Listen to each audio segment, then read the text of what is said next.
aqui, ó, a área do gráfico da desaceleração ao longo de um período de tempo T1, T2, vai me dar a variação da velocidade. Olha que interessante isso, né? Bom, então isso é apenas mais um conceito, mais uma ferramenta que vocês têm à mão. A análise gráfica das equações que a gente tem aqui. Eu gosto de deixar as coisas sempre o mais prática possível, né? Então eu vou dar um exemplo prático para vocês. Olha só, gente. Aqui nós temos um automóvel que frenou, né? Produziu marcas de frenagem. Não sei se vocês já perceberam que as marcas de frenagem não têm comprimento igual, né? Normalmente a marca da esquerda ela é mais comprida que a marca da direita. Será que é o sistema de frenagem que não está funcionando? Não, gente. Uma das coisas que afeta o comprimento da marca de frenagem é a distribuição de peso do veículo entre a esquerda e a direita, né? Como eu falei para vocês, o centro de gravidade está normalmente um pouquinho deslocado para a esquerda, dependendo da localização do motor do carro. E para onde o motor estiver mais para a esquerda ou mais para a direita, vai proporcionar uma distribuição de peso mais para um lado para o outro, e uma roda vai esquentar alguns décimos de segundo mais que a outra, iniciando a deposição de marcas de frenagem um pouquinho antes. Tá? É por isso, essa é a explicação do porquê.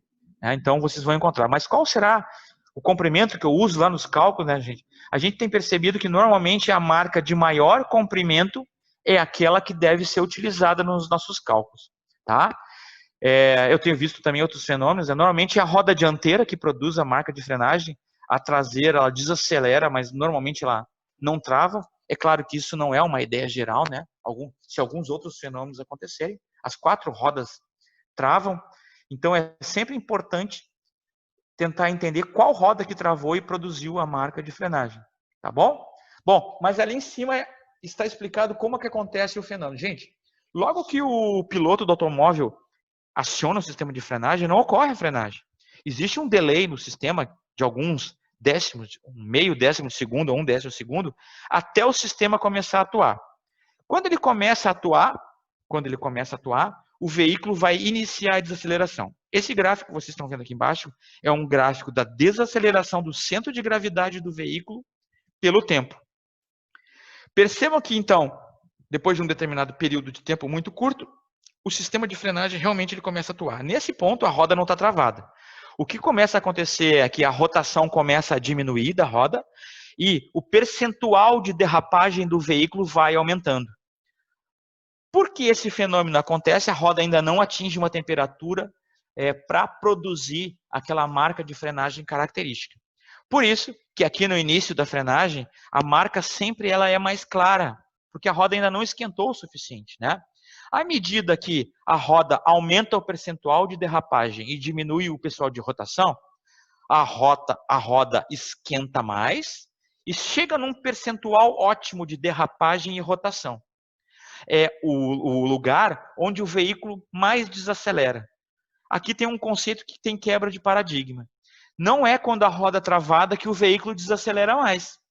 É um pouquinho antes, alguns décimos de segundo, meio décimo, um décimo de segundo, antes de travar, é que o veículo atinge o pico de desaceleração. Gente, é nesse pico que o freio ABS atua. Né? Por isso, como vocês estão percebendo no diagrama acima e embaixo, que um veículo que tem ABS, ele deixa a marca de frenagem sim. Essa história de que ABS não deixa marca de frenagem é falsa, é fake, né? Deixa. Mas como vocês estão percebendo no diagrama, onde o ABS atua, que é no ponto máximo de desaceleração, a roda não está travada. Isso vai me gerar uma consequência. A marca de frenagem produzida por veículos com sistema ABS não vai ser tão escura quanto a marca de frenagem produzida por um veículo com freio convencional. O ABS ele fica jogando desse ponto para esse ponto. Tanto que quando você aperta o sistema de freio ABS numa situação emergencial, vocês vão ouvir um tremido do sistema, né? Um prrr. Isso significa que o sistema, o algoritmo está aumentando e diminuindo a pressão do líquido de freio no circuito. Porque está no máximo, cai. O sistema percebe e toca do ponto de menos para mais. Ele fica oscilando aqui. Esse gráfico que vocês estão vendo é de um veículo com sistema de freio convencional. Por isso que ele não volta para o sistema de ponto máximo de desaceleração. Né? O que ele faz? Ele segue nessa próxima linha reta aqui que vocês estão vendo. Né? aqui a gente vai ter um problema, tá, gente? Bom, já vamos chegar lá. Qual o problema? Vocês sabem que a equação de MRUV só pode ser aplicada se a aceleração ela é constante. Como vocês estão vendo, numa situação de frenagem, a aceleração ela só é constante a partir do momento que a roda trava. Mas ela tem toda uma área de desaceleração de μ, a desaceleração está aumentando até ficar constante. Como é que a gente vai trabalhar isso? Como é que a gente vai explicar para quem vai receber nosso laudo? Como é que a gente vai justificar quando for questionado por um assistente técnico que eu estou utilizando, uma equação de MRUV para uma situação que não é um MRUV? Everton, eu tenho aqui uma sinalização que você levantou a mão. Por favor, fique à vontade, pode perguntar. Tá ouvindo? Estou ouvindo, Everton, pode continuar. Enfim, esse pico aí é onde começa acaba o atrito dinâmico e começa estático? Não, Everton, não é. Onde começa a travar a roda é atrito estático. Na verdade, não é bem isso, Emerson. O atrito estático é aquele atrito necessário para iniciar o movimento da roda. Depois que você vence ele, daí atrito chega no dinâmico. Esse aqui que é... Dinâmico, ao contrário. Isso. Aqui o que acontece é o seguinte, já está tendo atrito dinâmico, só que em menor quantidade, num determinado percentual, que é maior ou menor segundo a quantidade de rotação da roda e quantidade de derrapagem. Aqui, só para que tu tenha uma ideia, 75% da rotação já cessou e se transformou em derrapagem. Ele está já rotacionando bem pouco e está derrapando bastante. É interessante, né? Mas é aqui que a desaceleração ela é máxima. Né? O ideal seria ficar aqui. É o que o ABS tenta, mas nem o ABS consegue. Porque, como eu falei, ele precisa de uma inércia de tempo, vamos dizer assim, para ficar variando o fluido e ficar tocando de baixo para cima. Né? E ele fica... É onde ele consegue atingir a maior parte da desaceleração. Porque se a roda trava, cai aqui para baixo, no platô, né? E dá problema. Bom, espero ter respondido a tua pergunta. Tranquilo, Emerson, tanto eu quanto o professor Gustavo, nas próximas aulas, vamos falar mais sobre atrito também, e a gente vai poder interagir bastante. Eu sei que tem bastante dúvidas, são muitos conceitos que ficaram para trás ao longo da nossa atividade profissional, né? E aos poucos a gente vai trabalhando. Se vocês quiserem trazer algum caso de vocês, onde vocês já trabalharam com esses conceitos, para verificar se vocês atuaram de forma mais ou menos correta, por favor, não tenham vergonha, tragam, né?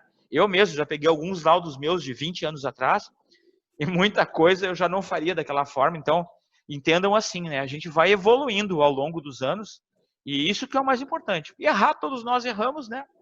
A gente muitas vezes não tem o treinamento adequado, mas é para isso que serve esse curso, para tentar sanar essas pequenas dúvidas que a gente tem no nosso dia a dia que trabalha com acidente de trânsito. Mas a pergunta fica, vocês estão vendo que a aceleração ela não é constante. Isso aqui é ao longo da frenagem.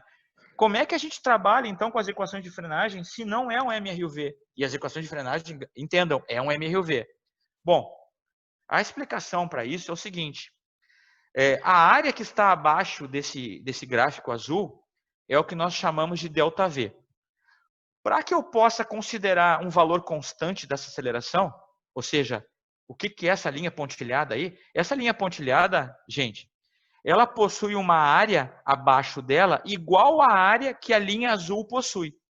Se eu garantir que a área abaixo da linha pontilhada vermelha é a mesma que a área abaixo da linha azul, eu posso considerar a aceleração como constante. No caso ali vai dar aproximadamente 0,78, alguma coisa assim. Eu posso garantir para vocês que esse 0,78, se eu considerar ele constante ao longo de todo o movimento, desde o início da frenagem até o fim, eu garanto para vocês, cientificamente, que esse movimento aqui vai estar muito bem representado por um MRUV. Então, o que se faz hoje, gente, é isso. Nós vamos falar para vocês que é possível medir a desaceleração de um veículo utilizando aplicativos de celulares bem baratos, né?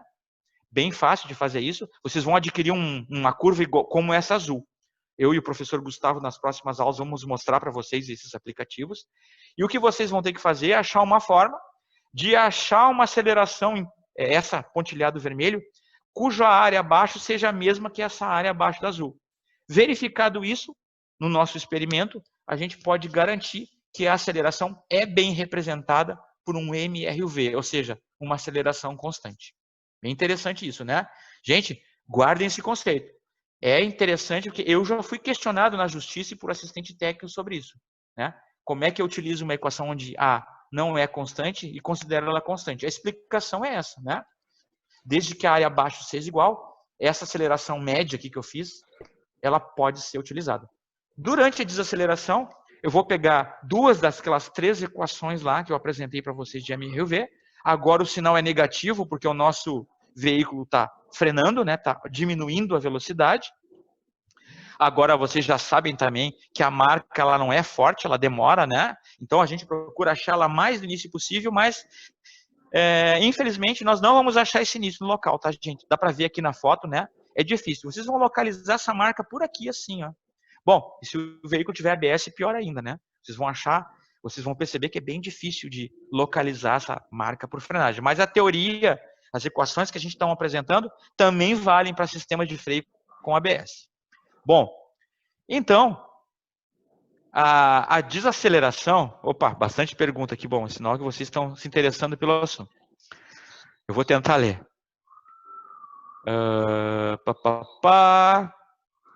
Bom, essa vida já passou bastante aqui. Bom, eu vou passar essa do Carlos aqui, que tem uma foto que senão não vai tempo, tá? Depois a gente faz o download dele. O Carlos, como podemos estimar essa perda que normalmente é desconsiderada nas marcas de frenagem? Pois aparentemente, mostrado no gráfico, até o tempo de 0,7 segundos, essa desaceleração não é evidenciada pela marca de frenagem. Isso é um conceito que eu considero meio errado também, viu, Carlos? A gente considera. O que a gente não considera, Carlos, é quando pega valor tabelado. Se você pega valor tabelado, você não sabe o que aquele valor tabelado representa da desaceleração. O professor Gustavo, na próxima aula, vai falar um pouquinho mais sobre isso. Agora, Carlos, se a gente medir a desaceleração do veículo com o aplicativo e obtiver todo o gráfico azul, essa desaceleração em pontilhado vermelho, ela leva em consideração, sim, mesmo a parte inicial, onde não aparecem as marcas de frenagem.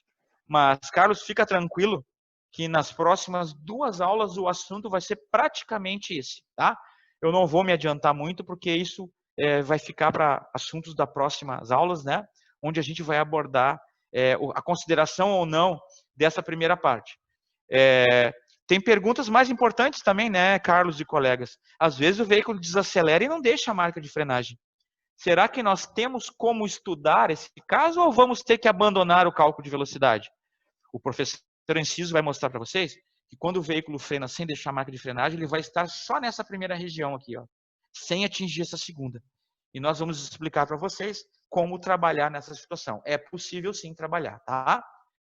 A gente vai tentar quebrar o maior número de paradigmas possível para que vocês tenham cada vez mais ferramentas para trabalhar nessa área tão interessante que é o acidente de trânsito.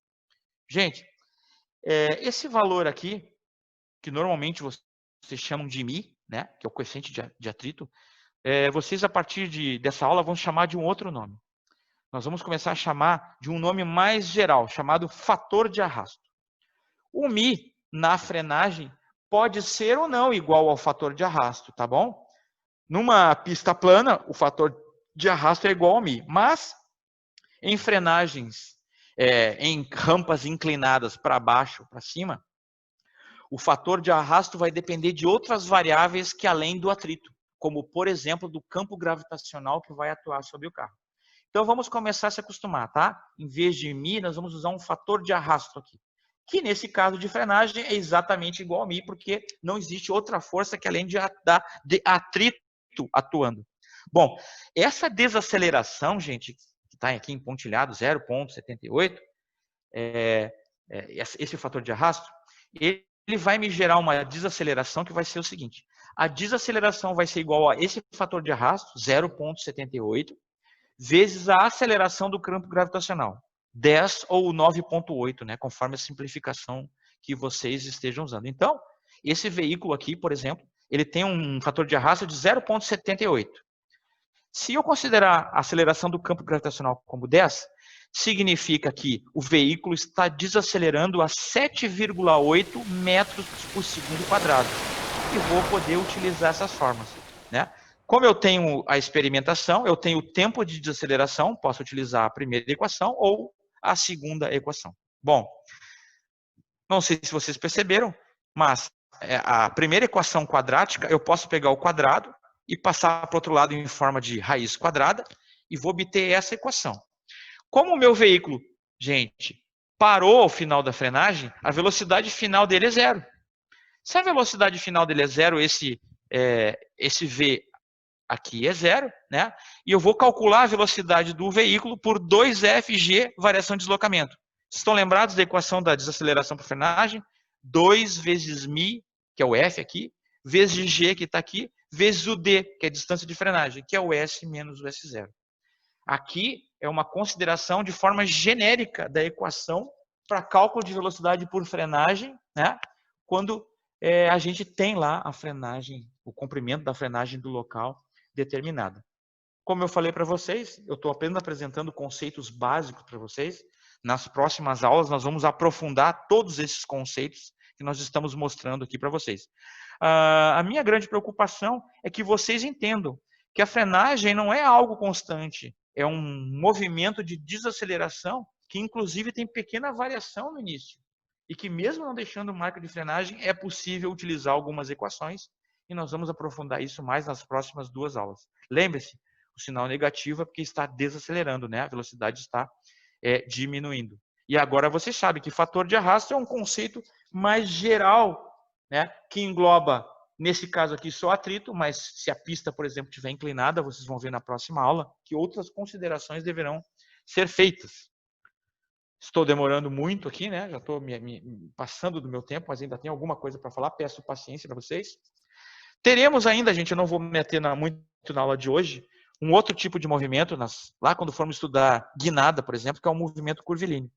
Nesse caso, a trajetória é curva, né? E as equações do movimento retilíneo, que eu apresentei antes, não são aplicadas, né? No cálculo do movimento de guinada, a gente vai ver um pouquinho melhor isso. O vetor posição, ele não varia na mesma direção e sentido, né? Ele varia em módulo, direção e sentido, né? Outras formas de velocidade e desaceleração irão aparecer. Assim como o vetor posição vai ser diferente, o vetor deslocamento vai ser diferente e vai ser uma análise vetorial. Como é que eu somo vetores? O professor Enciso mostrou para vocês que existem regras, como a regra do paralelogramo, né? O vetor velocidade ao longo de uma trajetória curva vai ser sempre tangente à trajetória curva. E para eu calcular ele, eu vou ter que considerar uma variação vetorial do vetor posição dividido pelo tempo, que é escalar, ou seja, aqui é uma consideração vetorial. Isso tem que dar sempre instantâneo, sempre tangente à trajetória curva. E a aceleração, sim. Daí a aceleração vai ser bem mais complexa. Mas não se preocupem que aqui no nosso curso nós vamos trabalhar com um tipo de movimento curvilíneo muito particular, que é o movimento circular uniforme, onde muitas das considerações mais genéricas dos movimentos curvilíneos vão ser simplificadas. Quando nós chegarmos novamente a estudar movimentos curvos, que é o movimento da guinada veicular, né, aquela trajetória curva, nós voltaremos e vamos trabalhar um pouquinho mais, vamos bater um pouquinho mais nessas equações, só que de forma mais simplificada.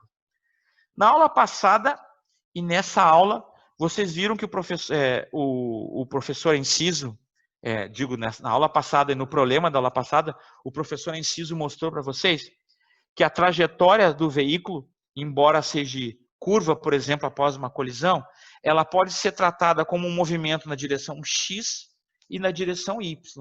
Então, tanto o deslocamento